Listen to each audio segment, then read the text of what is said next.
그들은 말했다. 할머니, 라운지에 계세요. 체크인 끝나고 다시 모시러 올게요. 나는 고개를 끄덕였다. 물론 그랬다.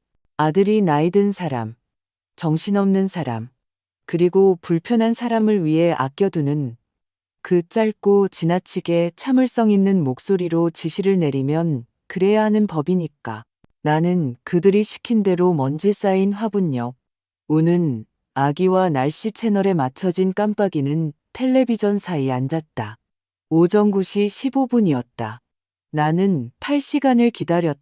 3일 전부터 짐을 싸두었었다. 아들의 학창시절 소풍 때처럼 침대에 모든 옷을 펼쳐놓았다. 여행지는 제주도.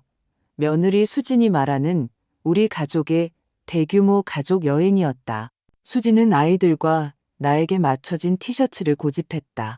내 티셔츠에는 밝은 분홍색 글씨로 여행 할머니라고 쓰여 있었다. 마음에 들지 않았지만 그래도 입었다. 공항에서 내가 직접 싸온 간식을 꺼내자 그녀는 눈을 굴렸다. 보안 검색대에서부터 뭔가 이상하다는 느낌이 들기 시작했다. 수지는 계속 시계를 힐끗거렸다. 아들 동현은 평소와 달리 조용했다.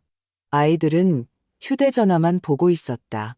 보안 검색대 직원이 좌석에 대해 묻자 수지는 웃으며 말했다. 아, 그건 나중에 해결할 거예요.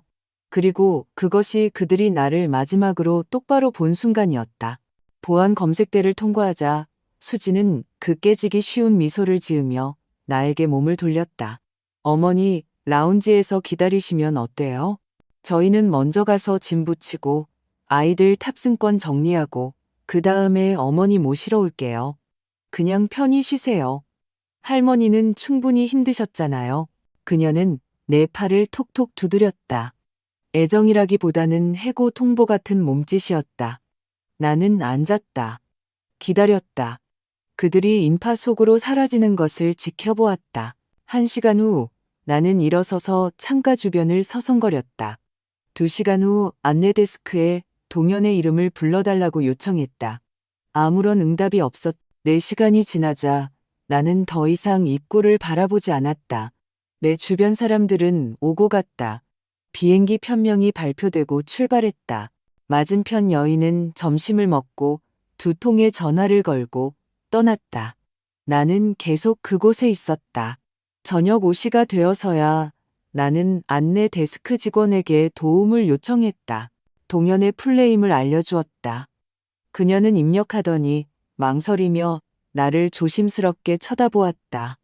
그분들은 오후 1시 45분 제주도행 비행기에 탑승하셨네요. 손님, 이미 출발했습니다. 나는 고개를 끄덕였다. 그러고는 다시 말해달라고 부탁했다. 그녀는 천천히 반복했다.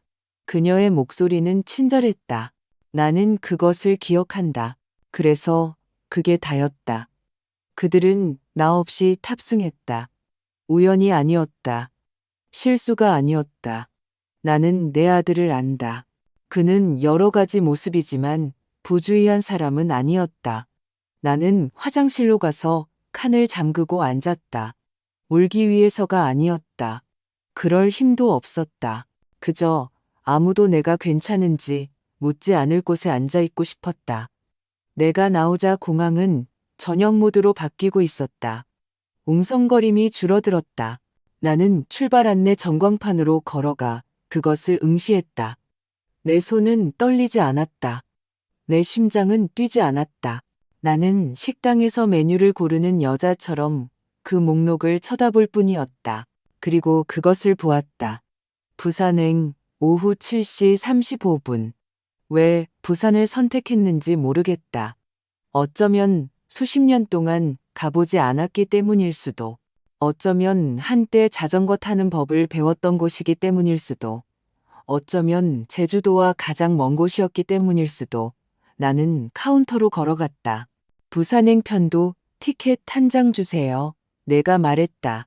젊은 여직원은 망설였다. 왕복이요? 아니요, 편도요? 나는 내 계좌에 연결된 내 카드를 사용했다. 동현이 모르는 카드였다. 그의 결혼 전부터 내가 계속 유지해오던 카드였다. 비행기 값과 모텔, 그리고 어쩌면 새로운 시작을 위한 돈이 겨우 있었다. 더 이상은 필요 없었다. 나는 휴대전화를 껐다. 메시지도 부재중 전화도 없었다. 물론 없었다. 탑승 절차는 조용했다. 아무도 내가 왜 혼자 여행하는지 묻지 않았다. 아무도 내 티셔츠를 보지 않았다. 게이트로 가기 전에 벗었어. 쓰레기통에 버렸다. 비행기 안에서 나는 도시의 불빛이 아래로 사라지는 것을 보았다. 8시간 전 나는 낙원으로 가는 줄 알았다. 알고 보니 나는 그저 버려진 것이었다. 하지만 지금 나는 진짜 어딘가로 가고 있었다. 그들이 따라올 수 없는 어딘가로. 나는 밤 10시가 조금 넘어 부산에 착륙했다. 공항은 내가 기억하던 것보다 더 조용했고 어딘가 더 작았다. 아니면 내가 축소된 것일 수도 있었다.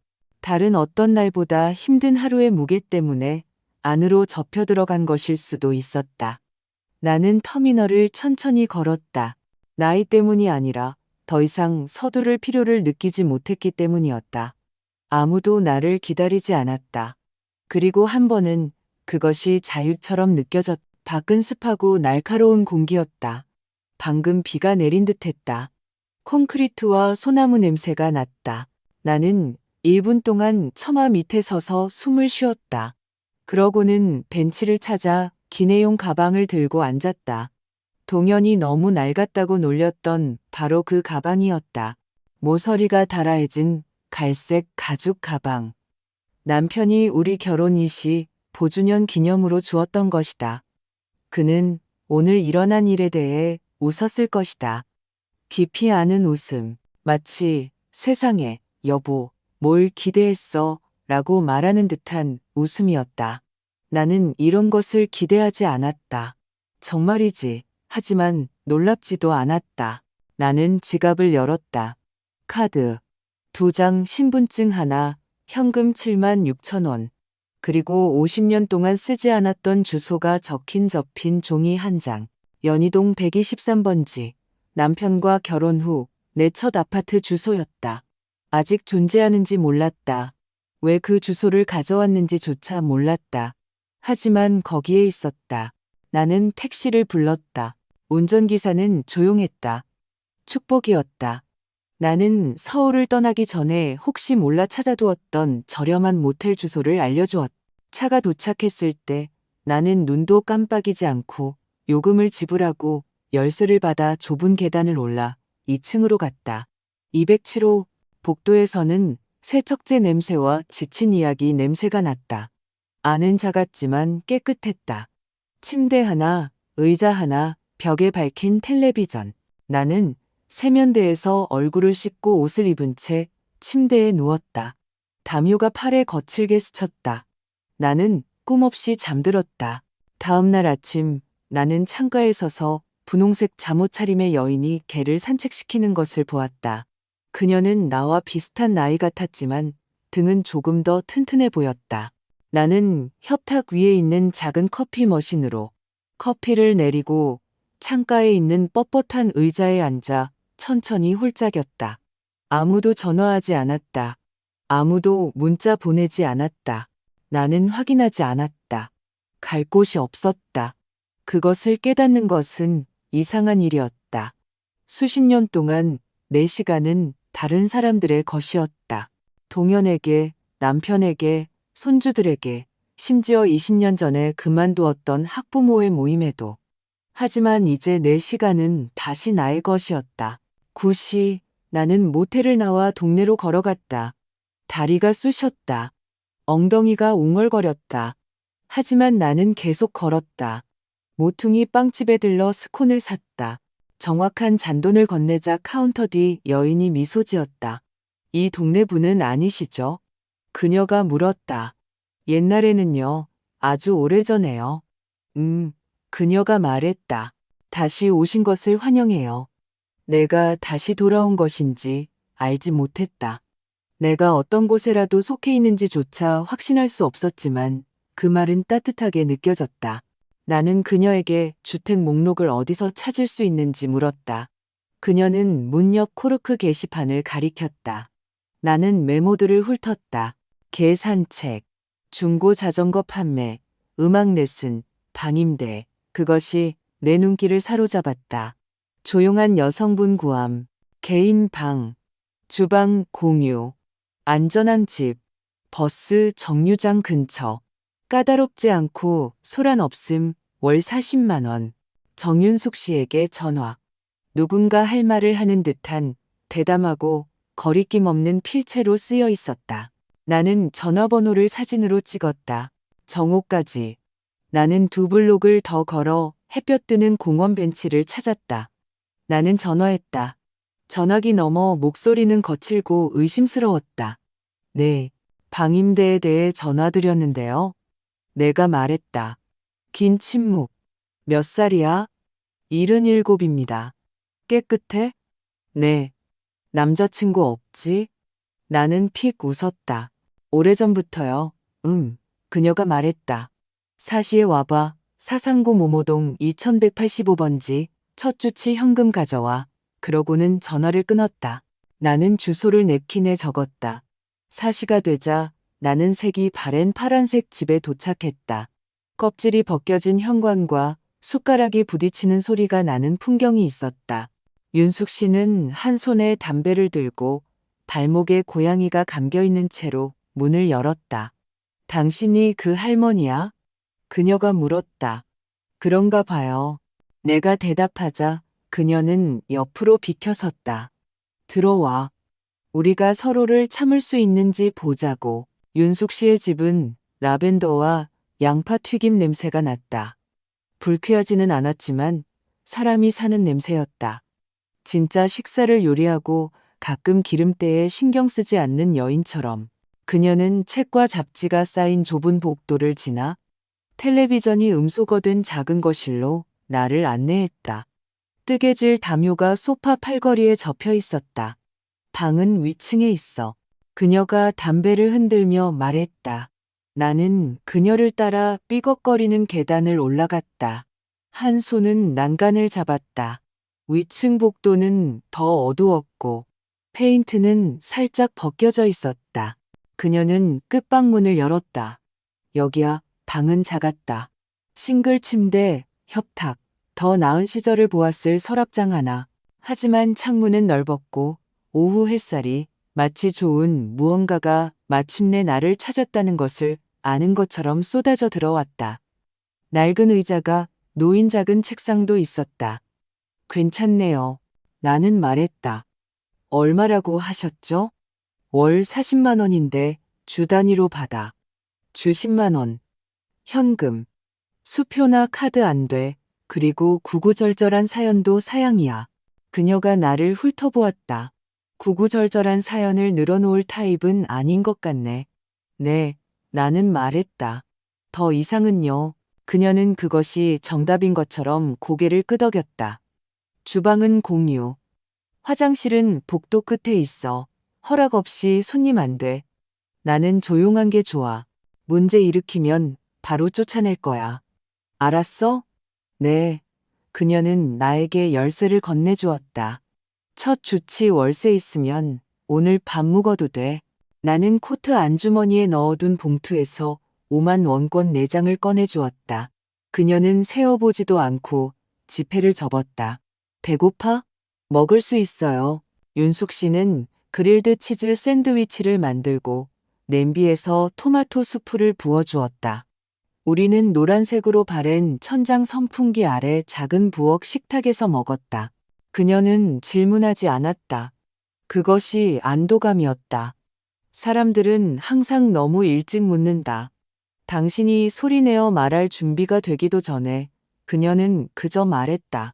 혼자 먹는 건 싫어. 나는 그것을 잘 이해했다. 저녁 식사 후 나는 작은 방에서 짐을 풀었다. 옷 3벌, 칫솔, 약, 그리고 끝까지 읽지 못한 낡은 종이책 소설 한 권만 가져왔었다. 나는 모든 것을 서랍에 조심스럽게 놓았다. 하나하나 중요한 것처럼 접었다. 어쩌면 중요했을지도 모른다. 그날 밤 나는 좁은 침대에 누워 내 집이 아닌 집의 소리를 들었다. 벽시계의 째깍거림, 마루의 신음소리, 윤숙 씨가 고양이에게 조용히 말하는 멀리서 들리는 소리. 아무도 전화하지 않았다. 아무도 문자 보내지 않았다. 나는 휴대전화를 켜지 않았다. 아침에 나는 윤숙 씨가 일어나기 전에 커피를 내렸다. 주방은 집에 있는 내 방보다 더 친숙하게 느껴졌다. 어쩌면 필요한 것이 있을 때만 나를 기억하는 사람들의 것이 아니었기 때문일 수도 있었다. 셋째 날이 되자 나는 동네를 걷기 시작했다. 두 블록 아래 작은 카페가 있었다. 앞에는 칠판 간판이 서 있었다. 직원 구함, 오전 근무, 실내 지원. 나는 잠시 그곳에 서 있었다. 15년 동안 일하지 않았지만 나는 일은 시간과 커피 끓이는 일에 낯선 사람이 아니었다. 안은 소박했다. 3개의 부스, 카운터, 붉은색 방석이 갈라진 몇 개의 바스툴, 앞치마를 두른 젊은 여인이 카운터를 닦고 있었다. 직원 구하나요? 내가 묻자 그녀는 놀란 듯 고개를 들었다. 지원하시겠어요? 네, 그녀는 뒤쪽을 불렀다. 헝클어진 머리칼을 묶은 건장한 여인이 나타났다. 이름표에는 혜진이라고 쓰여 있었다. 경험 있으세요? 그녀가 물었다. 새 아이를 키웠고 50년 동안 살림을 했어요. 커피도 만들고 접시도 나르고 병가도 안내요. 그녀는 잠시 나를 쳐다보다가 어깨를 으쓱했다. 내일 시험 근무, 6시부터 11시까지 그걸 견디면 이야기하죠. 그날 밤 나는 접히는 선이 남아있는 유일한 블라우스를 다림질했다. 일찍 잠자리에 들었고 한참 동안 천장을 바라보았다. 공항에서 버려진 지 일주일도 채 되지 않았다. 하지만 뭔가 변해 있었다. 더 이상 기다리지 않았다. 이제 나는 걷고 일하고 시작하고 있었다. 아무도 알 필요가 없었다. 아직은 이 조용하고 새롭고 예상치 못한 삶은 나의 것이었다. 카페는 탄 토스트와 오래된 희망의 냄새가 났다. 나는 5시 45분, 15분 일찍 도착했다. 현관문은 여전히 잠겨 있었다. 두꺼운 안경을 쓰고 꽃 얼룩이 묻은 앞치마를 두른 남자가 아무 말 없이 문을 열어주었다. 그는 좋은 아침일 수도 있는 무언가를 으르렁거리고는 주방으로 돌아갔다. 혜진은 10분 후 여행용 머그컵과 무지개 목줄에 달린 열쇠 뭉치를 들고 도착했다. 그녀는 계산대를 열고 아무런 의식 없이 나에게 앞치마를 건네주었다. 머리는 묶어. 향수 뿌리지 마. 묻기 전에 컵 채워줘. 그리고 팁이 1달러 미만이면 내 탓이야. 손님 탓이 아니고. 나는 고개를 끄덕였다. 그녀는 잠시 나를 보더니 살짝 부드러워졌다. 떨려? 아니요, 나는 말했다. 77살이에요. 남편도 묻고 3년 연속으로 제 생일을 잊은 아들도 키웠고 대장내시경도 5번이나 했어요. 이건 그냥 커피일 뿐이에요. 혜진은 콧방귀를 뀌었다. 그렇네. 7시가 되자 첫 번째 단골 손님들이 들어왔다. 건설업자들, 일찍 일어나는 사람들, 밤샘 근무를 마치고 온 간호사들. 나는 천천히 그러나 꾸준하게 움직였다. 주문을 기억하고 흔들림 없는 손으로 커피를 따르고 과장하지 않고 미소 지었다. 9시가 되자 나는 리듬을 찾았다. 어디서 이런 분을 모셔왔대? 한 남자가 친절하게 웃으며 물었다. 쓸만한 건 다 찾아내는 곳에서요. 나는 말했다. 담요 및 서랍에서요. 그는 웃으며 5,000원 팁을 남겼다. 혜진은 지켜보았다. 그녀는 별말 없이 아침 피크 시간이 끝나자 한번 고개를 끄덕이더니 카운터를 닦을 깨끗한 수건을 건네주었다. 11시에 일이 끝났다. 그녀는 자신에게 커피 한 잔을 더 따르고는 카운터 옆의자를 가리켰다. 앉아, 그녀가 말했다. 괜찮았어. 딱 괜찮았어. 더 잘할 거야. 그녀는 커피를 홀짝였다. 합격이야. 시급에 팁 포함이고 건강보험은 없지만 꾸준히 일해. 평일 오전 근무 다 줄게. 그거면 충분해? 그 이상으로 충분해요. 우리는 잠시 침묵 속에 앉아 있었다. 자녀 있어요? 있었죠. 그녀는 나를 곁눈질하며 기다렸다. 여행 중이에요. 나는 간단히 말했다. 그녀는 고개를 끄덕였다. 늘 그렇죠, 뭐. 나는 아픈 발을 이끌고 윤숙 씨네 집으로 걸어갔다. 이상한 가벼움을 느끼며 그녀는 정원에서 커피 마시기 전에는 말 걸지 말라고 쓰인 낡은 티셔츠를 입고 잡초를 뽑고 있었다. 취직했어? 그녀가 고개를 들지 않고 물었다. 응, 필요하다고 했잖아. 그날 밤 우리는 냉동 파이와 함께 소리 없이 뉴스를 보았다. 이름이 프랭클린이라는 고양이가 우리 사이에 웅크리고 오래 있을 거야? 윤숙 씨가 광고 중에 물었다. 모르겠어요. 월세 잘 내고 리모컨 독차지하지 않으면 돼. 저는 리모컨 별로 안 좋아하는데요. 내가 말했다. 그녀는 미소 지으며 마지막 쿠키를 건네주었다. 나중에 나는 침대 끝에 앉아 휴대전화를 들었다. 며칠 동안 켜지 않았다. 메시지를 확인해 볼까, 동현이 이제 눈치챘는지 볼까 생각했다. 그러지 않았다. 대신 가져온 낡은 종이책 소설을 꺼내 첫 페이지부터 읽기 시작했다. 책상 램프의 빛은 부드럽고 벽에 따뜻하게 비쳤다. 밖에서는 빗방울이 유리창을 부드럽게 두드렸다. 안에서는 나는 누군가의 남은 존재가 짐도 호의도 잊혀진 존재도 아니었다. 나는 방도 있고 직장도 있고 음식도 있고 나만의 조용한 의자도 있는 여인이었다. 그것으로 충분했다. 첫 월급은 적었다. 세금 공제 후 74,260원이었다. 혜진은 금요일 근무를 마치고 얇은 봉투에 담아 나에게 건네주었다. 현금으로 바꾸든 액자에 넣드네. 그녀가 말했다. 나는 미소 지으며 코트 주머니에 넣었다. 온전히 나의 돈을 가지고 다니는 것에 익숙하지 않았다. 수년간 내가 가진 모든 것은 다른 사람에게로 갔다. 동영 가족을 위한 식료품, 고맙다는 말 한마디 듣지 못한 생일 선물, 아무도 나를 태워주려 하지 않은 병원 진료비. 하지만 이것은 달랐다. 나는 내 두 발로 서서 앞치마를 단단히 메고 흔들림 없는 손으로 이것을 벌었다.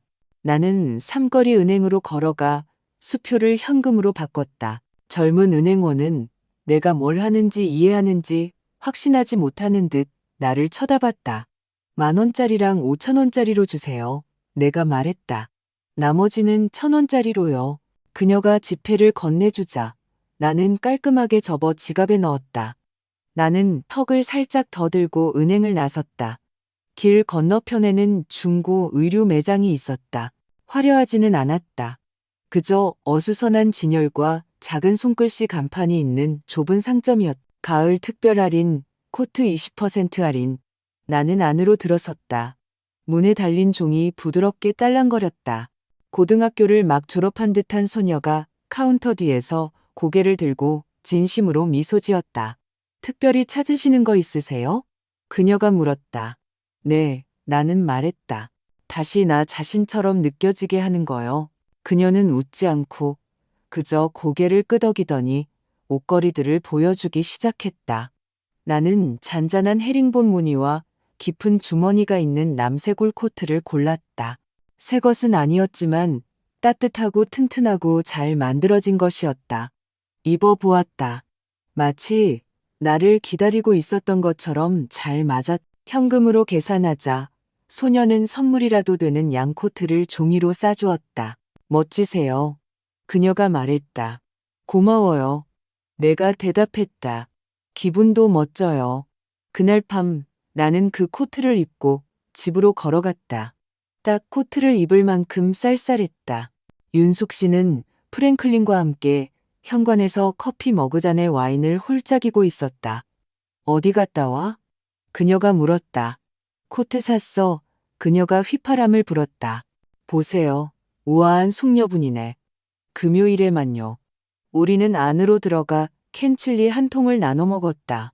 히터는 목을 가다듬는 듯 윙윙거렸다. 윤숙 씨의 무거운 슬리퍼 아래에서 마루가 삐걱거렸다.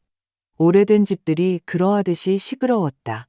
오랫동안 함께 살아서 소리만으로도 알아볼 수 있는 몸처럼 위안이 되는 소음이었다. 나중에 나는 작은 방 거울 앞에 섰다. 왼쪽으로 돌고 오른쪽으로 돌았다. 코트의 옷감을 따라 손을 쓸었다. 그것은 단순한 옷이 아니었다. 그것은 증거였다. 나는 여전히 여기에 있었고, 여전히 서 있었고, 여전히 나 자신을 위해 무언가를 선택할 수 있었다. 한 번은 다른 누구도 간섭하지 않았다. 휴대전화는 여전히 꺼져 있었다. 착륙한 이후로 켜지 않았다. 그립지 않았다. 가끔 사람들은 그리웠지만 공항의 가짜 화분 옆에 나를 버려두고 결코 뒤돌아보지 않는 그런 사람들은 아니었다. 아침에는 일했다. 정오까지는 걸었다. 저녁에는 독서를 하거나 윤숙 씨의 도시 정치 비판을 들었다. 며칠에 한 번씩 나는 나 자신을 위해 작은 것을 샀다.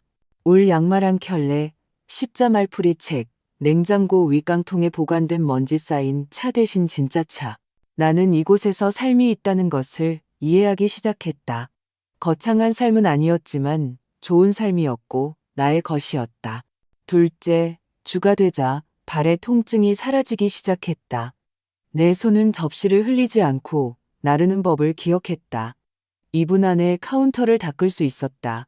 혜진은 여전히 별말하지 않았지만 어느 날 아침 호일로 싼 시나몬롤을 가져다 주었다. 너무 많아서 그녀는 카운터 너머로 밀어주며 중얼거렸다. 하나 가져가.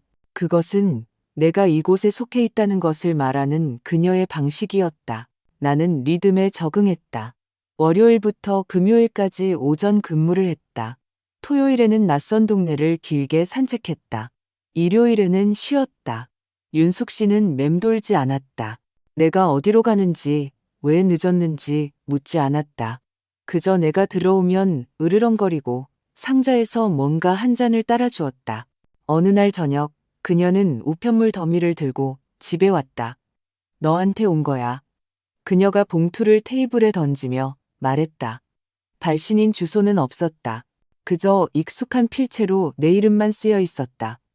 나는 열어보기 전에 잠시 그것을 응시했다. 안에는 줄이 그어진 종이 한 장이 있었다. 할머니께 라고 쓰여 있었다. 어디 계세요? 나는 이름을 볼 필요가 없었다. 필체를 알았다. 지훈, 내 가장 큰 손주.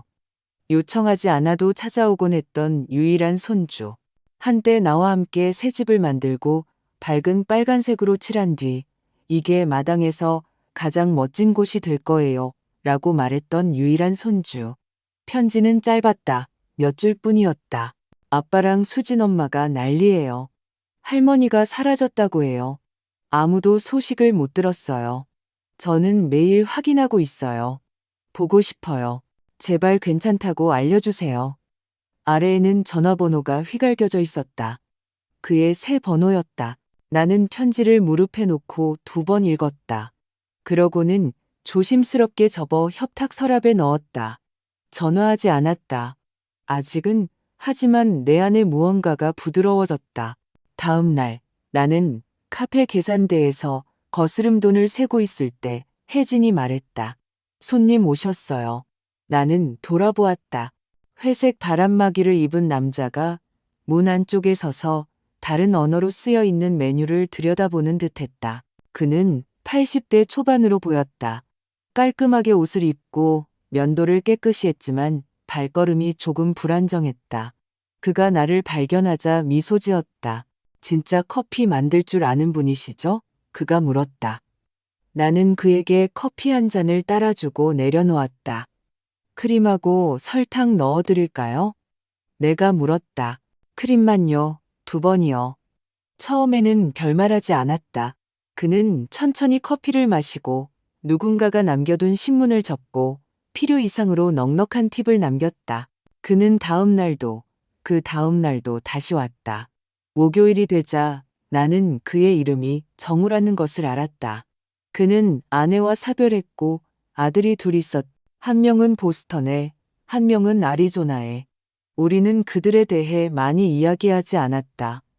주로 새에 대해 이야기했다. 그는 홍관조를 좋아했고 나는 참새를 좋아했다.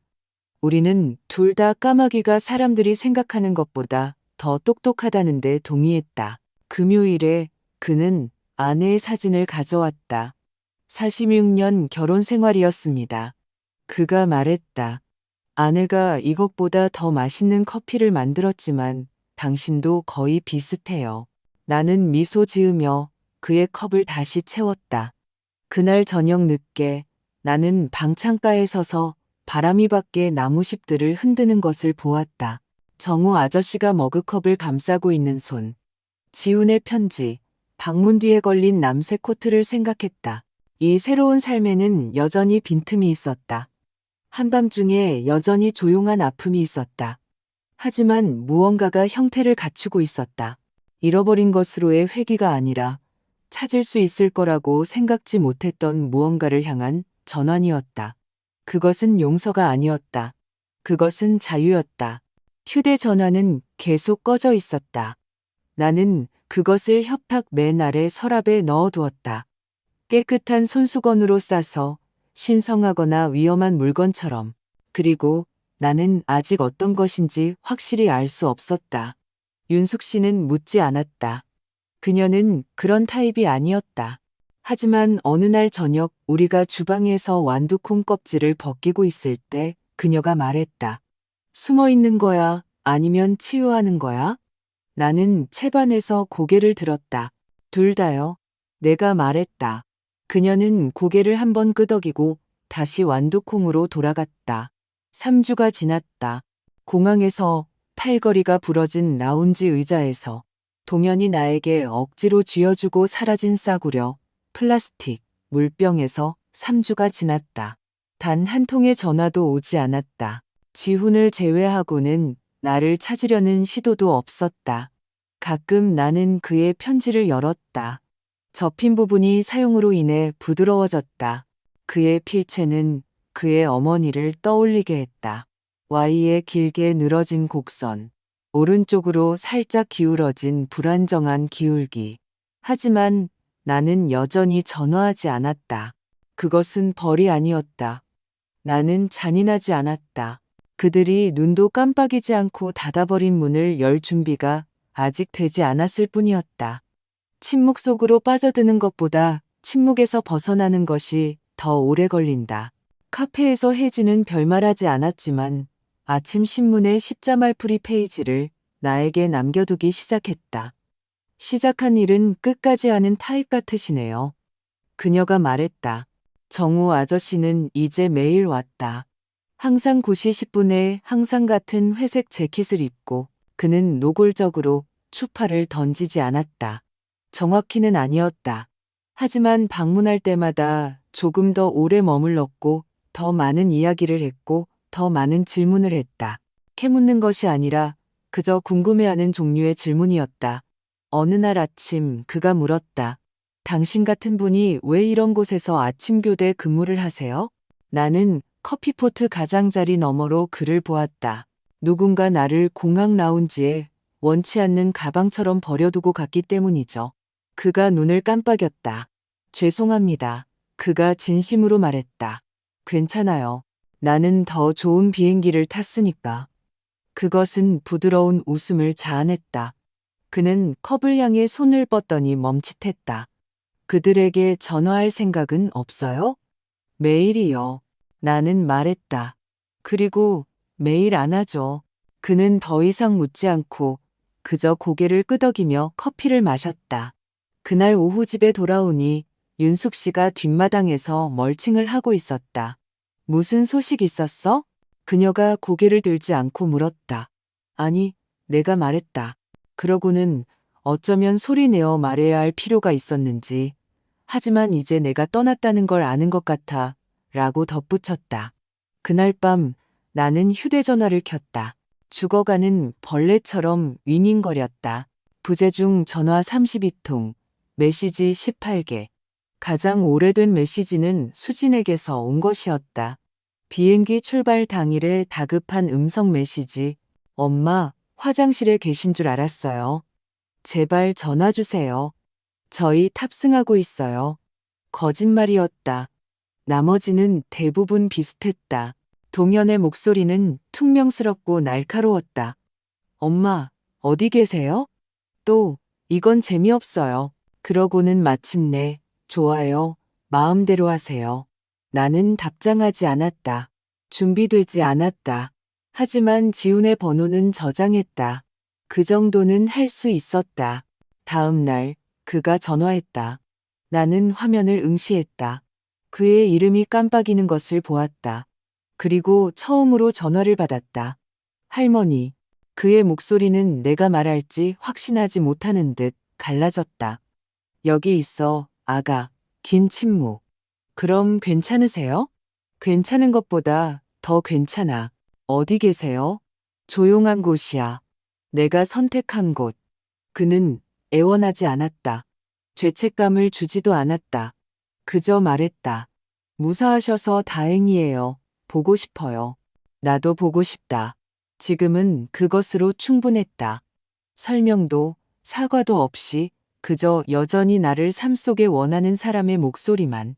내가 생일 케이크를 만들거나 주말에 아기를 봐주었기 때문이 아니라 내가 중요했기 때문에. 그리고 그 소리, 부드럽고 소박하고 진심 어린 소리는 비행기의 어떤 좌석보다 더 큰 의미를 가졌다. 넷째 주가 되자 나는 카페에서 모퉁이 약국까지의 길을 외웠고 윤숙신의 이웃집 마당의 라일락 덤불 냄새를 기억했으며 내가 크림을 잊었을 때 정우 아저씨가 카페의 창문을 두드리는 소리를 알게 되었다. 삶은 흥미진진하지는 않았지만 온전했다. 형태가 있었다. 평화가 있었다. 그리고 어느 비오는 화요일 오후 우편물이 도착했다. 윤숙 씨가 말없이 부엌 식탁 너머로 그것을 밀어주었다. 발신인 주소는 서울이었다. 나의 옛집. 필체는 멍처럼 익숙했다. 남겨진 아픔으로 인식하는 그런 종류의 익숙함. 동현. 봉투는 두툼했다. 안에는 깔끔하고 분노에 찬 필체로 쓰인 6장의 편지가 있었다. 인사말도 없었다. 그저 이럴 수가.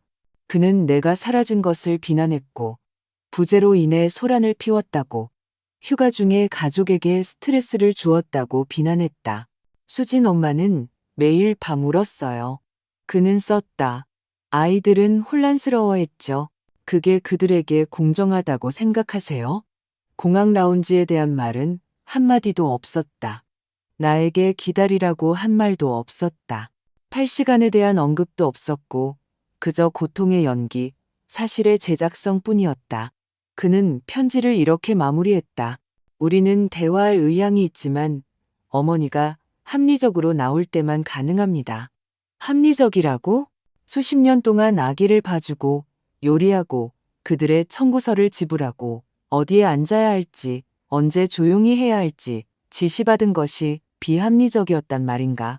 사라진 것이 짜증이 아니라 선택이었단 말인가? 나는 편지를 접어 봉투에 다시 넣었다. 윤숙 씨는 편지에 뭐라고 쓰여 있는지 묻지 않았다.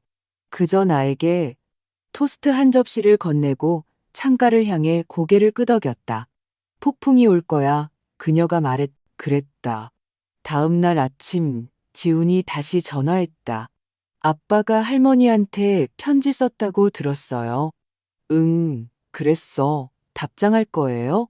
나는 잠시 조용히 있다가 말했다. 아니, 아직은 어쩌면 전혀 안 할 수도 있어. 지우는 논쟁하지 않았다. 이해해요. 그는 서점에서 아르바이트를 시작했다고 말했다. 파트타임의 급여는 적지만 좋아요. 그가 말했다. 책은 소리 지르지 않으니까요. 우리는 편안하게 웃었다. 목소리가 달라졌네요. 전화 끝에 그가 말했다. 어떻게 달라졌는데? 더 가벼워졌어요. 그날 밤 나는 동현의 편지를 가져와 성냥불을 붙여 주방 싱크대에서 불꽃 하나하나에 태웠다. 윤숙 씨는 움찔하지 않았다. 화덕을 썼어야지. 그녀가 말했다. 더 만족스러울 텐데. 다음 날 아침 카페에서 혜진이 나를 따로 불렀다. 이번 주말에 추가 근무할래요? 토요일 브런치는 지옥이거든. 나는 생각하기도 전에 내라고 대답했다. 돈이 필요해서라기보다 물론 도움이 됐지만 온종일 일하는 느낌이 좋았기 때문이었다. 발의 통증은 솔직했다. 정우 아저씨가 늦게 들어왔다. 지팡이를 사용하기 시작했다. 극적인 것은 아니었다. 그저 나이가 늘 그러하듯이 드러나는 것이었다. 무릎, 허리, 그리고 자존심, 여기 불이라도 냈어요? 그가 평소 앉던 의자에 앉으며 물었다. 오늘은 아니요. 내가 말했다. 커피를 따르면서 그는 커피를 홀짝이더니 멈칫했다. 혹시 서울로 돌아갈 생각은 없어요? 그 어떤 곳으로든요? 나는 카운터를 닦았다. 아니요, 단 한 번도 없어요. 그는 천천히 고개를 끄덕였. 그럼 아마도 이제야 도착한 건가 보네요. 그날 밤 윤숙 씨가 나를 놀라게 했다. 그녀는 전단지를 들고 내 방문을 노크했다. 복지관에서 다음 주에 음식 나누기 행사를 한대. 너랑 나랑 가자. 나는 눈썹을 치켜떴다. 너 음식 나누기 행사에 가니? 나는 공짜 음식과 다른 사람들의 가십을 들으러 가지. 그녀가 말했다. 오해하지 마. 나는 미소 지었다. 나는 레몬 스퀘어를 만들 거야. 좋아. 나는 내가 만들었다고 거짓말할게. 날이 점점 짧아지고 있었다. 해가 더 일찍 저물었고 오래된 이불처럼 집 주변을 감쌌다. 나는 차를 만들고 싶자 말풀이 책을 들고 창가에 앉았다. 프랭클린은 내 발치에서 골골거렸다. 내 코트는 문 옆에 걸려 있었다. 따뜻하고 준비된 상태였다. 몇 년 만에 처음으로 나는 삶이 다시 시작되기를 기다리는 사람처럼 느껴지지 않았다. 그것은 이미 조용히 허락 없이 시작되었고 그것은 나의 것이었다. 토요일 카페 브런치는 혼돈 그 자체였다. 오전 8시까지 줄이 문 밖까지 늘어섰다. 커피 머신은 삐걱거렸고 팬케이크 철판은 뭔가 증명할 것이라도 있는 듯 씩씩거렸다. 혜진은 전쟁터의 여인처럼 움직였다. 주문을 외치고 영수증을 뒤집고 능숙한 폭력으로 숟가락을 시럽통에 꽂아 넣었다. 계란 오버하드, 3번 부스. 그녀가 으르렁거렸다. 나는 움찔하지 않았다. 6번 리필이요. 이미 했어요. 10시가 되자 발은 돌처럼 굳었지만 머리는 맑았다. 봉사에는 이상한 위안이 있다. 자신에 대해 생각하는 것을 멈춘다. 왜냐하면 다른 모든 사람에 대해 생각하기 때문이다. 그리고 그 안에서 때로는 일종의 평화를 찾을 수 있다. 정우 아저씨는 오지 않았다. 토요일은 그의 날이 아니었다. 하지만 코너부스를 닦다가 숨이 멎는 무언가를 발견했다. 창문에 비친 얼굴. 정우 아저씨보다 젊고 턱선이 더 날카로웠다. 하지만 그 눈은 내가 알았다. 수진.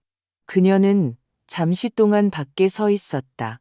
그녀의 코트는 이슬비에 비해 너무 좋았고 그녀의 표정은 읽을 수 없었다. 그녀는 들어오지 않고 그저 돌아서서 걸어갔다. 나는 혜진에게 아무 말도 하지 않았다.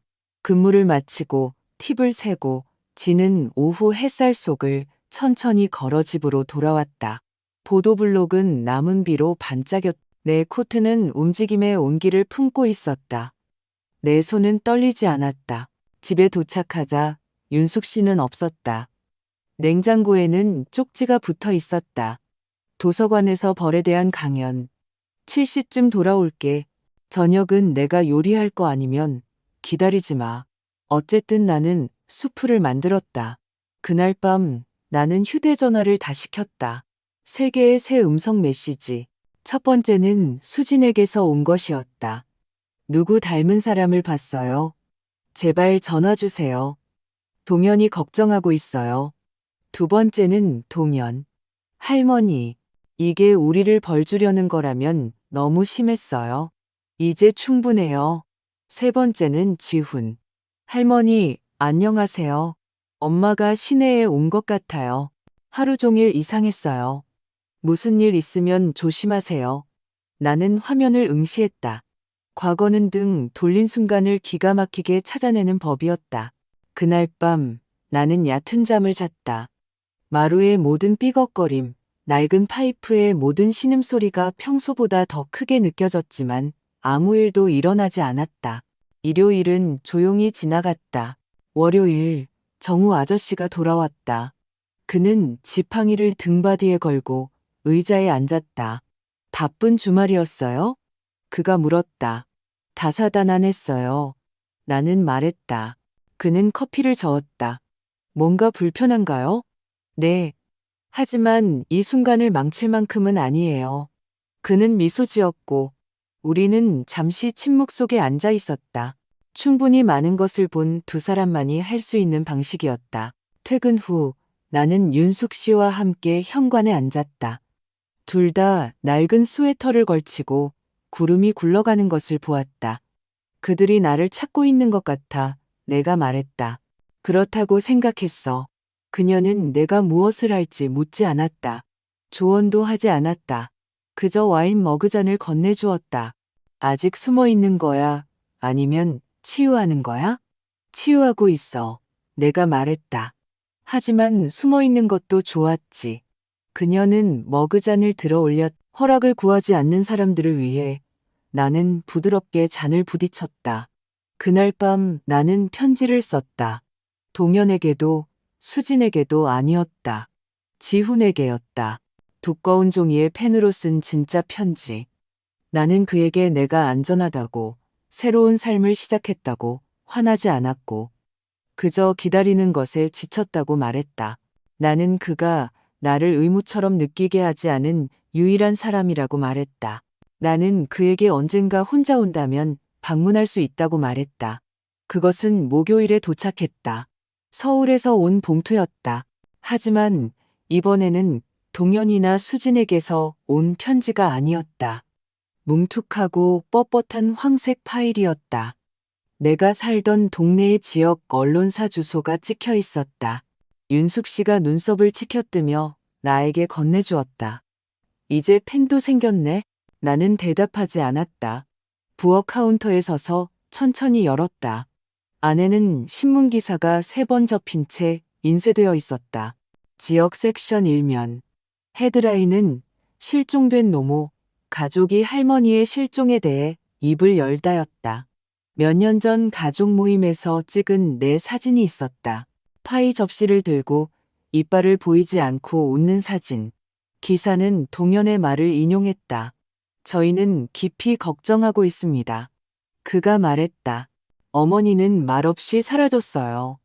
저희는 그저 어머니가 무사하시기를 바랍니다. 수진도 인용되었다. 어머니는 취약해요. 무슨 일이 생긴 건 아닌지 걱정됩니다. 어머니는 이런 일을 할 뿐이 아니에요. 나는 소리내어 웃었다. 날카롭고 놀란 소리였다. 나 자신조차 놀라게 했다. 이런 분이 아니라고? 윤숙 씨가 내 어깨 너머로 몸을 숙여 몇 줄을 읽었다. 정말 취약하다고 썼네. 나는 고개를 끄덕였다. 그들을 과소평가했다고 고소해야겠네. 줄 서야 할 걸. 그것은 어딘가 음란한 느낌을 주었다. 이 걱정, 순진무구함의 연기. 마치 내가 교통체증 속으로 방황에 들어간 것처럼, 마치 내가 가방처럼 주차되어 탑승 전에 버려지지 않은 것처럼. 혜진도 그 기사를 보았다. 카페에 누군가 실수로 카운터에 놓아둔 것이었다. 그녀는 아침 피크 시간 중에 그것을 나에게 가져왔다. 괜찮으세요? 그녀가 조용히 물었다. 그 어느 때보다 좋아요. 나는 그 스크랩을 보관했다. 감상 때문이 아니라 증거였기 때문이었다. 사람들이 더 이상 당신을 이용할 수 없을 때만 걱정하기 시작한다는 증거. 그날 밤 나는 창가 부스에 정우 아저씨와 앉았다. 그는 기사에 대해 묻지 않았다.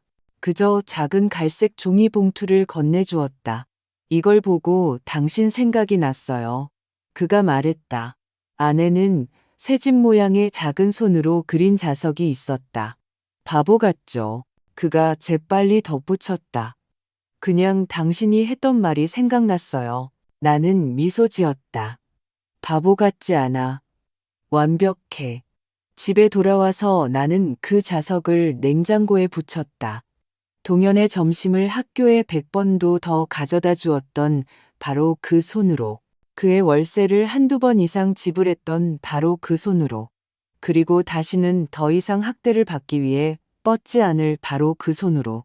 나는 윤숙 씨에게 그 자석에 대해 말하지 않았다. 어떤 것들은 자신만을 위해 간직하는 법이다. 대신 그녀에게 이번 음식 나누기 행사를 위해 뭔가를 굽고 싶다고 말했다. 레몬 스퀘어? 그녀가 물었다. 아니, 나는 말했다. 더 좋은 거. 다음 날, 나는 내가 다른 모든 것을 팔 때도 아껴두었던 낡은 레시피 상자를 꺼냈다. 첫 추수감사절 때 남편의 필체로 쓰인 카드를 찾았다. 순자표 고구마 케이크, 사람들을 착하게 만들 만큼 맛있어. 나도 구웠다. 집안은 계피와 기억으로 가득 찼다. 윤숙 씨는 주방에서 두꺼운 양말을 신고 춤을 췄다. 프랭클린은 한 조각을 약속받은 것처럼 야옹거렸다. 우리가 케이크를 복지관으로 가져갔을 때 문에 있던 여인이 말했다. 이게 무슨 냄새지? 정말 맛있어. 새 삶이요. 내가 대답하기도 전에 윤숙 씨가 말했. 우리 둘 다 웃었고 나는 작게 느껴지지 않았다. 진짜 같았다. 뿌리 박힌 것 같았다. 준비된 것 같았다. 그리고 어딘가에서 아마 동현과 수지는 자신들이 결코 제대로 보지 못했던 여인의 통제력을 어떻게 잃었는지 궁금해하고 있을 것이다. 궁금해하게 내버려 두자. 음식 나누기 행사는 교회 지하에서 열렸다. 오래된 찬송가와 소나무 향이 희미하게 났다. 접이식 테이블들이 벽을 따라 플라스틱 식탁보와 짝이 맞지 않는 접시들로 덮여 있었다. 회색 머리를 닦고 클립보드를 든 여인이 앞치마를 두른 장군처럼 교통정리를 했다. 윤숙 씨와 나는 10분 일찍 도착했다. 케이크는 그녀의 팔에 조심스럽게 균형을 잡고 있었다. 나는 식기와 냅킨을 들고 있었다. 모르는 사람 하나 없고 신경 쓰지 않는 방으로 들어간 지 몇 년 만이었다. 자리 찾아봐. 윤숙 씨가 말했다. 내가 소개할게. 나는 커피 스테이션 옆에 서서 종이컵을 들고 손을 녹였다. 사람들은 천천히 들어왔. 대부분 두꺼운 스웨터와 편안한 신발을 신은 여성들이었고 몇몇 남자들은 눈 깜빡할 새에 사라질 수도 있는 것처럼 음식 근처를 맴돌았다. 누군가 내 어깨를 톡톡 두드렸다. 고구마 케이크 가져오셨어요? 나는 돌아보았다. 친절한 눈빛과 튼튼한 체격의 여인이 나에게 미소 지었다. 가져왔어요. 정말 감사합니다. 그녀가 말했다. 클라라 포터가 또 그녀의 덤프 케이크를 가져올 줄 알았어요. 할머니 케이크에서는 누가 명절 맛을 아는 것처럼 냄새가 나네요. 나는 픽 웃었다. 압력 속에서 요리하는 걸로 유명하죠. 저녁은 작지만 시끌벅적한 모임이 늘 그렇듯이 천천히 흘러갔다. 사람들이 접이식 의자 너머로 이야기하고 긴 테이블 아래로 접시를 건네고 웃음소리가 폭죽처럼 터졌다. 내 케이크는 기도가 끝나기도 전에 사라졌다. 누군가 레시피를 물었다. 나는 기밀이라고 말했다. 중간쯤 되자 윤숙 씨가 은퇴한 학교사서 마샤 씨와 전직 버스 운전사 테리 씨에게 나를 소개해 주었다. 그들은 우리를 월간 퀴즈밤에 초대했다. 나는 질문이 1990년 이전 거실 때만 갈 거라고 말했다. 나중에 디저트를 먹는 동안 윤숙 씨가 몸을 기울여 속삭였다. 으스대 보이는군. 으스대고 있어. 내가 말했다. 나를 먼저 증명하라고 요구하지 않는 무언가의 일부가 된 지 너무 오랜만이었다. 집으로 돌아와 우리는 신발을 벗고 소파에 쓰러졌다. 프랭클린은 내 무릎에 자리를 잡았다. 무겁고 따뜻했다. 윤숙 씨가 나에게 몸을 돌렸다. 그들이 나타날 거라는 거 알지? 나는 대답하지 않았다. 그녀가 더 부드럽게 다시 말했다. 조만간. 알아. 그리고 그랬다. 편지, 기사, 카페 밖의 수진의 얼굴. 그것들은 경고 사격이었고 나는 더 이상 경계 태세에 있는 것에 지쳐 있었다.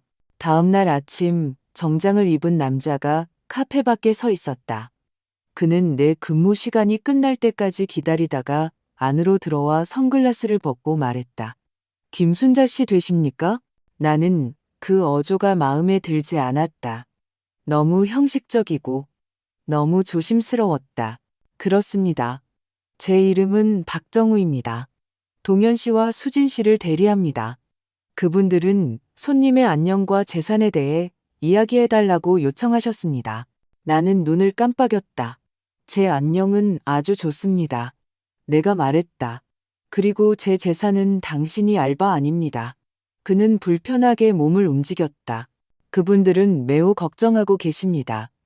김순자 씨, 안전한 환경에 계시는지 확인하고 싶어 하십니다. 아마 다음 단계를 논의할 수도 있습니다.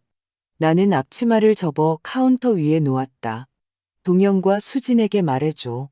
나는 그들이 깜빡하고 데리러 오지 않은 애완동물이 아니고 내가 직접 나서지 않는 한 다음 단계는 없다고. 그가 헛기침을 했다. 고려해 주신다면 충분히 고려했습니다. 나는 그를 지나쳐 문 밖으로 나섰고 그는 빗속에서 눈을 깜빡였다. 정우 아저씨가 밖에서 기다리고 있었다. 그는 커피를 마시러 온 것처럼 보이지 않았다. 그는 오지 않았다고 말했다. 괜찮아요? 네, 나는 말했다. 왜냐하면 아무도 내가 괜찮지 않다고 설득하게 내버려 두지 않을 것이기 때문이었다. 그날 저녁 나는 편지를 한 통 더 썼다. 이번에는 지훈에게가 아니라 수진에게였다. 세 줄이었다. 나는 네가 한 일을 알아. 네가 말하지 않은 것도 알아. 화나지 않았어. 돌아가지 않아. 이제 내 삶을 잘 살아. 나는 드디어 내 삶을 시작했어. 다음 날 아침 나는 새 그림이 그려진 우표를 붙여 우체통에 넣었다. 추운 날에도 노래하는 참새였다. 나는 침묵을 예상했다. 아니면 어쩌면 결국 걱정으로 위장된 노골적인 요구가 가득한 동현의 편지를 예상했다. 예상치 못한 것은 수진 본인이었다. 그녀는 회색빛 목요일 오후에 나타났다. 혜진이 그녀를 먼저 발견했다. 잘 재단된 코트를 입은 여인이 페이스트리 진열대 옆에 뻣뻣하게 서서 칠판 메뉴를 읽는 척하고 있었다. 그녀는 어딘가 어색했고 세련되었으며 기다리고 있었다. 나는 그녀에게 가지 않았다. 나는 설탕통을 채우는 것을 마치고 카운터를 닫고 그녀가 땀을 흘리게 내버려 두었다. 그녀가 마침내 앞으로 나섰을 때 그녀의 목소리는 낮았다. 할머니, 나는 천천히 돌아보았다. 수진. 카페는 거의 비어 있었다. 구석 부스에 정우 아저씨가 있었고 젊은 커플이 머핀을 앞에 두고 속삭이고 있었다. 이야기 좀 할 수 있을까요? 그녀가 물었다. 지금 이야기하고 있잖아. 그녀가 움찔했다. 사적으로요. 나는 뒤쪽을 향해 고개를 끄덕였다. 부스 비었어요. 그녀는 나쁜 날씨에 대비하는 사람처럼 내 맞은편 좌석에 미끄러져 앉았다. 아빠가 사람을 보낼 줄은 몰랐어요. 그녀가 말했다. 그 변호사요. 그건 제 생각이 아니었어요. 아니, 내가 말했다. 하지만 나를 공항 라운지에 버려둔 건 너였지. 그녀의 눈에 진심이 가득 찼다. 어쩌면 보여주기 위함이었을 수도 있다. 더 이상 구별할 수 없었다. 저희는 당황했어요. 그녀가 말했다. 비행기가 탑승 중이었고 아이들은 투덜거렸고 엄마가 저희 뒤에 있는 줄 알았어요. 그리고 나는 눈썹을 치켜떴다. 8시간, 수진. 8시간. 너는 전화하지 않았고 확인하지도 않았고 게이트 직원에게 물어보지도 않았어. 그녀는 자신의 손을 내려다보았다. 손은 완벽하게 정돈되어 있었. 항상 그랬다. 엄마가 떠나실 줄 몰랐어요. 떠나지 않았어. 네가 떠난 거야. 우리 사이에 팽팽한 실처럼 침묵이 길게 이어졌다. 그러고는 그녀가 가방에 손을 넣어 봉투 하나를 꺼냈다. 저는 할머니한테 아무것도 원하지 않아요. 그녀가 말했다. 하지만 지훈이가 힘들어해요. 할머니를 보고 싶어해요. 아빠는 화가 났지만 지훈이는 달라요. 나는 봉투를 받았다. 안에 든 것이 필요해서가 아니라 그것을 단번에 거절하는 만족감을 그녀에게 주고 싶지 않았기 때문이었다. 지훈이는 중간다리가 필요 없어. 나는 말했다. 그는 전화하는 법을 아니까. 수지는 고개를 끄덕였다. 그럴 수도 있겠네요. 그녀는 고개를 들었다.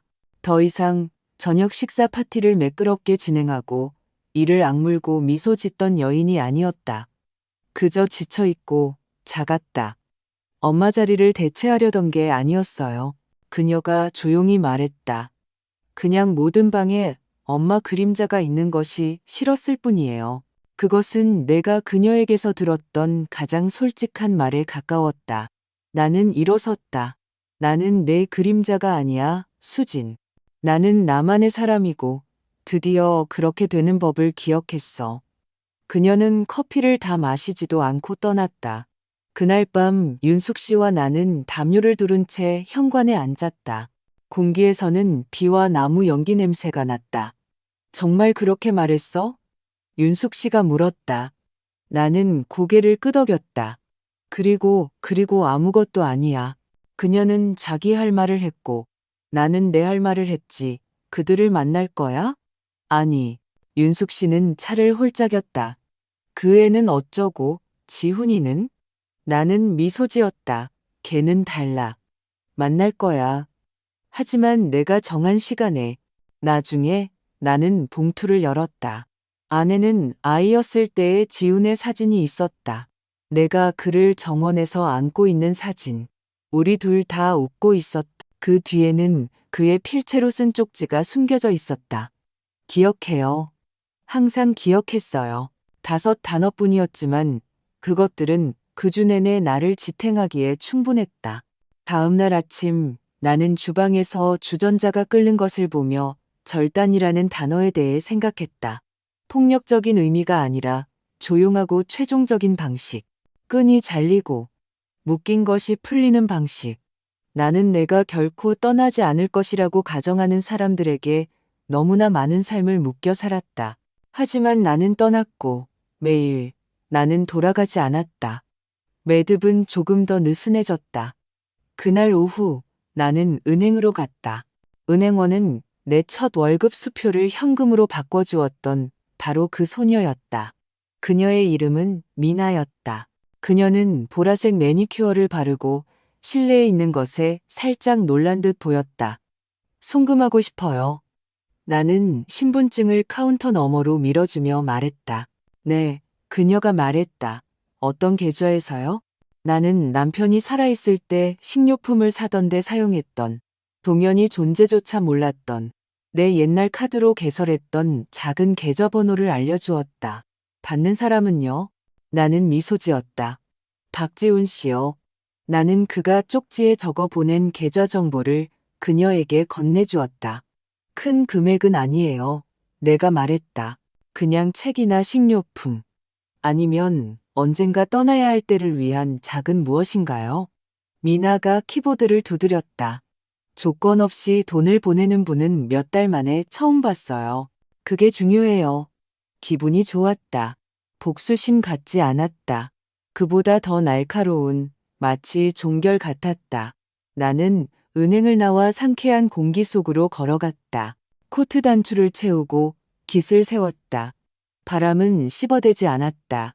그것은 마치 알림처럼 나를 살짝 밀었다. 집에 도착하자 윤숙 씨는 퀴즈쇼를 보고 있었다. 또 으스대 보이는군. 그녀가 고개도 들지 않고 말했다. 결정했어. 누가 죽었어? 아직은 아니야. 그녀는 씩 웃었다. 그날 밤 나는 마지막 편지를 썼다. 이 편지는 가족을 위한 것이 아니었다. 변호사 박정우를 위한 것이었다. 나는 간결하게 썼다. 관계자 여러분께 더 이상의 법적 접촉은 불필요합니다. 저는 온전한 정신으로 안전한 환경에 있으며 강압을 받고 있지 않습니다. 저는 지역 변호사의 도움을 받고 있습니다. 걱정이라는 명목하에 저에게 연락하려는 모든 추가 시도는 괴롭힘으로 간주될 것입니다. 김순자 드림. 나는 흔들림 없는 손으로 서명하고 다음 날 아침 우체국에 보냈다. 그것이 마지막 절단이었다. 더 이상 화나지 않았다. 그저 끝났을 뿐이었다. 카페에서 혜진은 묻지도 않고 추가 근무를 주었다. 일찍 오는 사람은 당신밖에 없어요. 그녀가 말했다. 나머지는 출근한 것만으로도 박수를 원하죠. 정우 아저씨는 정오 직전에 들어왔다. 그는 피곤해 보였지만 흔들림 없었다. 우리는 커피 대신 차를 마시며 창가에 앉았다. 더 가벼워 보이시네요. 그가 말했다. 편지를 썼어요. 내가 말했다. 마지막 편지를요. 그는 편지에 뭐라고 쓰여 있는지 묻지 않았다. 그저 고개를 끄덕였다. 때로는 보내지 않은 것들이 모든 것을 바꾸기도 해요. 그가 말했다. 때로는 답장을 기다리지 않고 보내는 것들이요. 그날 저녁 집에 돌아와서 나는 잠시 문간에 서 있었다. 집에서는 마늘과 섬유유연제 냄새가 났다. 프랭클린은 깡총거리며 다가와 내 정강이를 들이받았다. 윤숙 씨는 부엌에서 고개를 들었다. 스토브 위에는 향기로운 무언가가 끓고 있었다. 파스타 만들었어. 배고프길 바라. 나는 배고팠고 자유로웠고 두려움이 없었다. 몇 년 동안 내가 아니었던 모든 것. 윤숙 씨는 화요일에 70세가 되었다. 그녀는 파티를 원하지 않았다. 사람들이 노래 부르기 시작하면 도망가고 싶어져. 그녀가 말했다.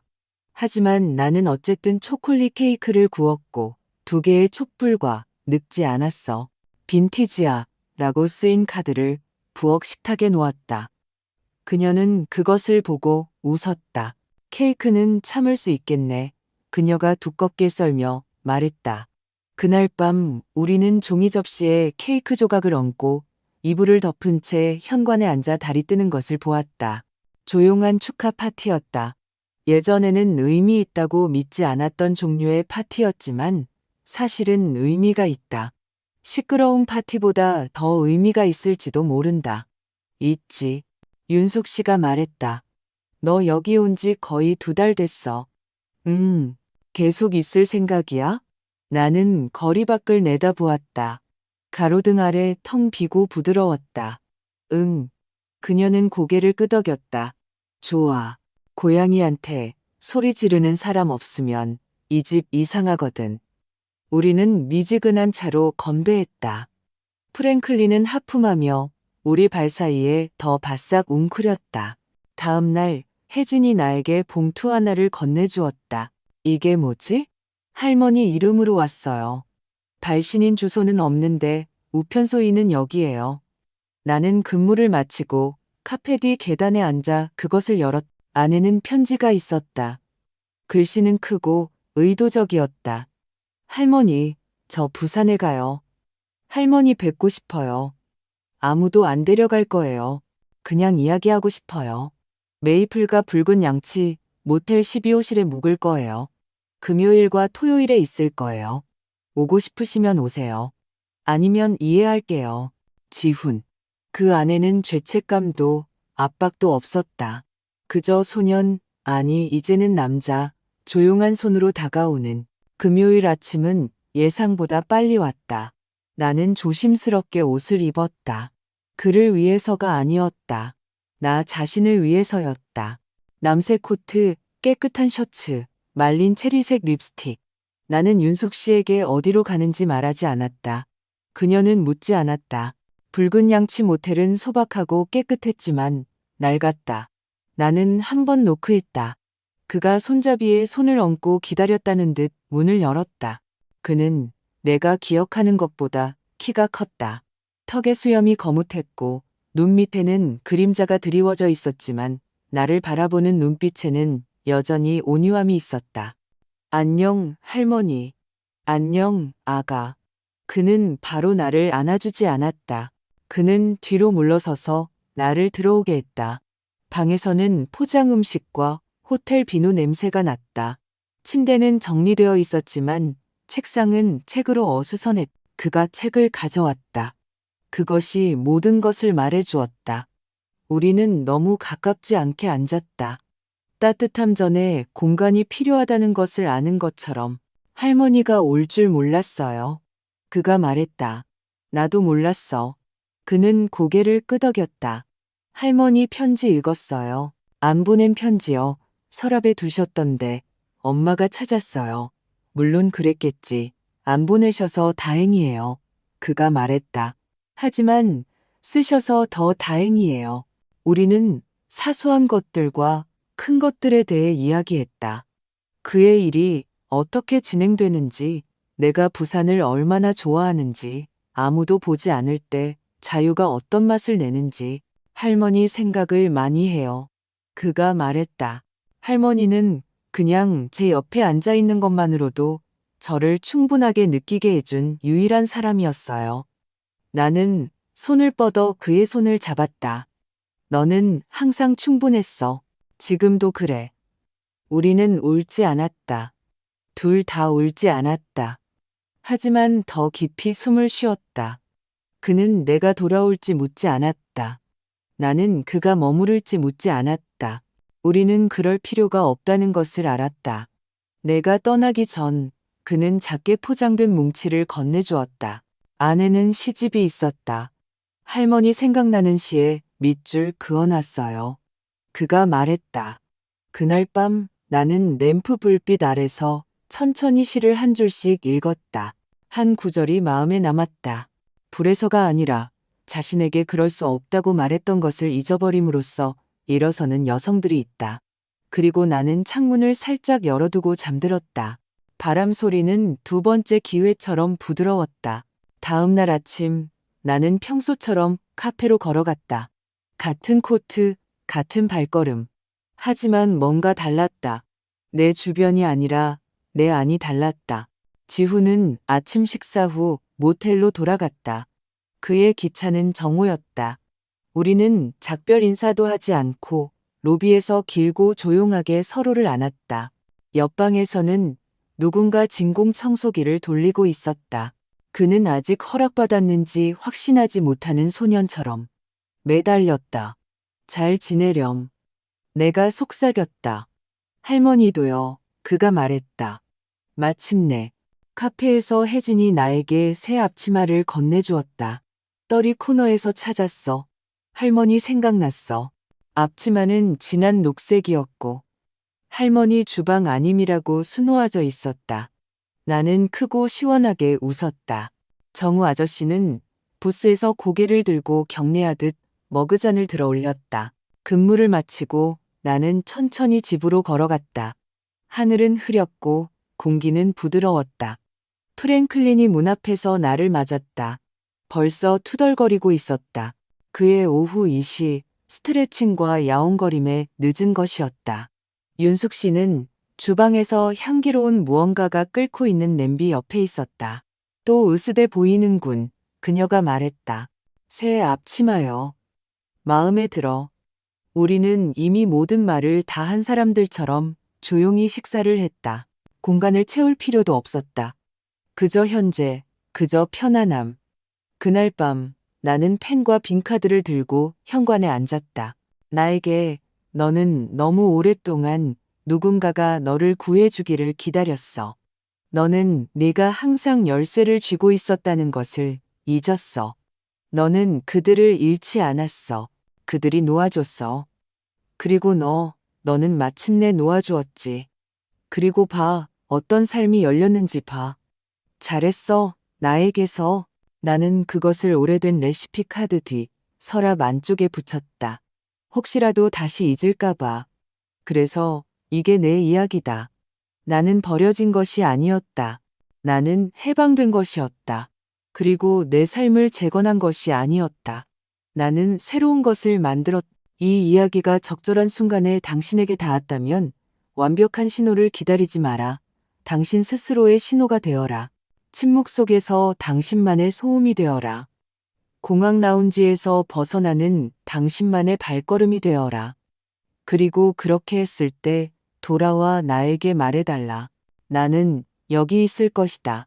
그리고 이 이야기가 당신에게 감동을 주었다면 공유하라. 댓글을 남겨라. 누군가에게 아직 늦지 않았다는 것을 알려주라.